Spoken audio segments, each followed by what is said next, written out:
Hi, my name is Joan Ranquet, and I'm an animal communicator, author, and founder of Communication with All Life University. And I've written a couple books, and I'll show you. One is called Communication with All Life, Revelations of an Animal Communicator, published by Hay House. And the other one is Sounds True. Sounds True published it. It's called Energy Healing for Animals.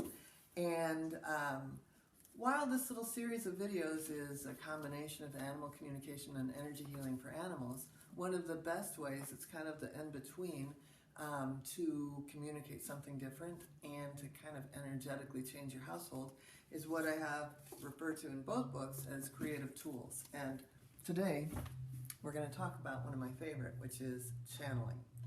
So channeling doesn't mean that you're suddenly going to be speaking in tongues, or that you're going to suddenly have some universal voice of wisdom starting to speak through you in a Shakespearean accent.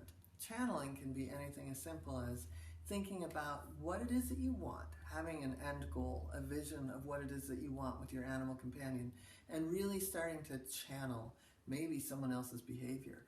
I remember I had at one point years ago, I was riding dressage with this trainer down in Florida, and I had been watching a famous rider, watching a lot of videos, and the next thing you know, I was really trying to embody that. And as I embodied that, my trainer came to me, came to the arena one morning early and said, "What happened? I love it." And I said, "Oh, I'm just channeling so-and-so."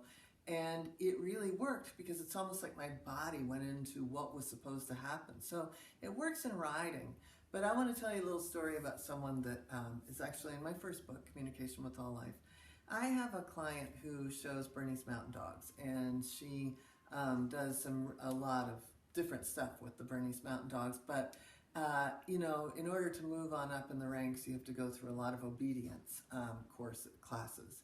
And so she was having trouble with her heart dog. She was having trouble at the end of the obedience class and would never get that title she was going after. Well,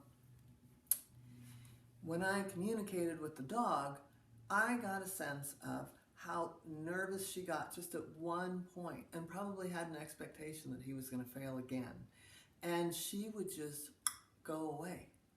And so he was so connected to her that when she would just go away, he had no place to go and would just lose focus, right? Even though he's standing right next to her, he can just feel that she's gone, she might be really nervous, whatever it is, he's not connected to her.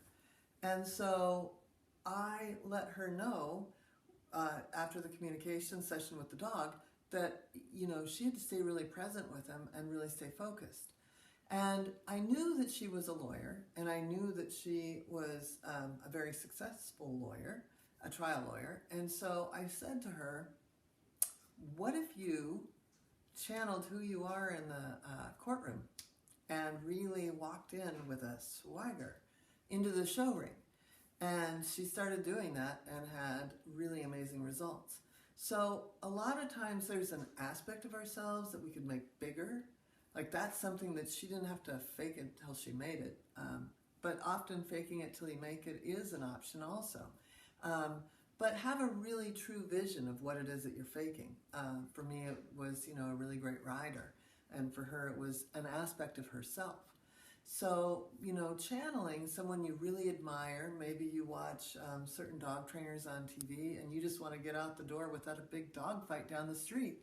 Channeling that sort of calm, assertive behavior, or channeling somebody that's really fun with their animals, Anyway, channeling can be a really fun and effective way of making a shift in your household.